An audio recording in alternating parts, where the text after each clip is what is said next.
how do we scale our innovations and how do we scale sustainably? And more importantly, how do we scale it while preserving the dignity and the agency of that child or that mother or that father or the extended family, whoever is being engaged or participating in these innovations? And I think when we do scale, sometimes we lose sight of the person who's receiving this and who's actually giving back as much, because it's not just a recipient relationship, they are very much an active reciprocal relationship.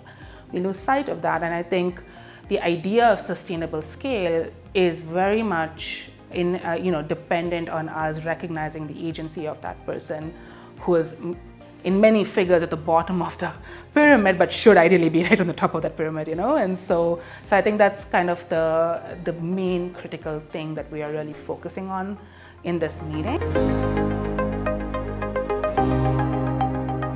We're just working in the 2 districts. Now we are like, what will take us to go in more than those 2 districts?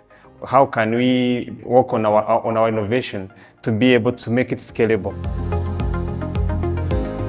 When we have to institutionalize our scale-up, we need to have a training group of people, technology group of people, people who will monitor, evaluate, and also learn from the experiences, and another team which will keep mobilizing the partners. There can be NGO partners and there can also be government partners. And you need to have a business plan.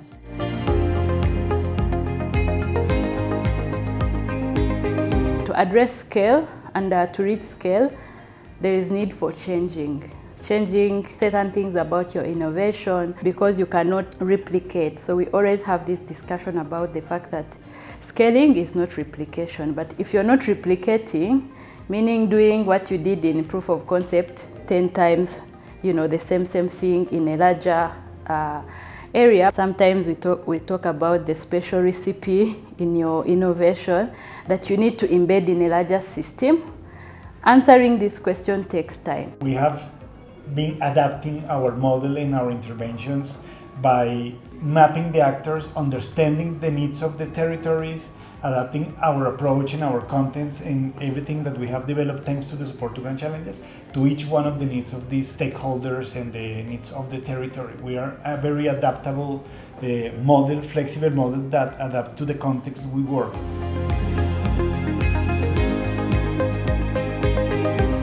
We take a blended approach in measuring benefit, because we're also adopting a 2-generational approach. We are clearly motivated to do the work we do because we want to improve outcomes for children, but we recognize that without a carer who is able to work, earn, and have a kind of stable life, they will not thrive either. The scalability and sustainability of our intervention is supported by the IO2 network, which is the platform, the digital platform that we created and that has more than 35,000 members.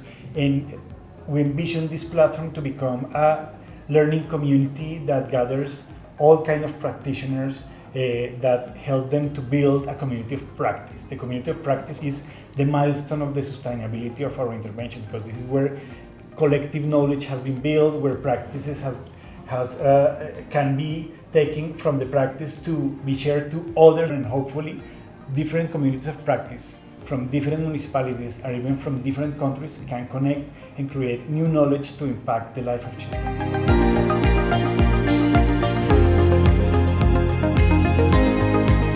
Started in 2 schools in the capital Addis Ababa, and we partnered first with Addis Ababa Education Bureau, which sponsored, in kind, the program by providing the facilities, by employing teachers, by paying furniture, and by supplying utility expenses.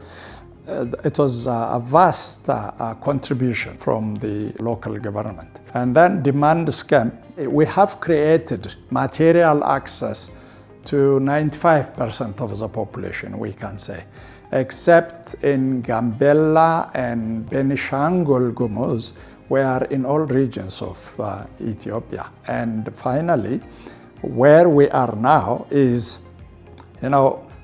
we cannot continue to go from school to school educating poorly trained teachers.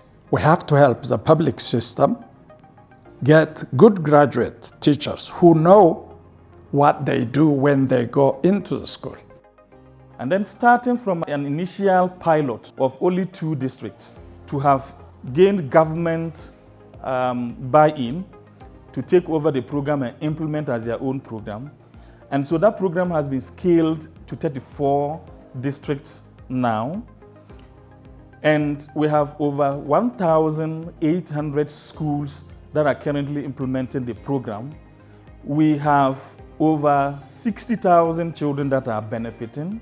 We have over 7,000 teachers and GA staff that have been trained and are supervising this particular program. And also, we have about 65,870 mothers that are currently trained and are running the play scheme for the children to benefit. And government wants us to take it to all the 16 regions. We will support government to scale the program to the rest of the country. We need some long-term commitment from funding agencies till the government is in a position to absorb the work and do it with commitment and delivers fidelity program.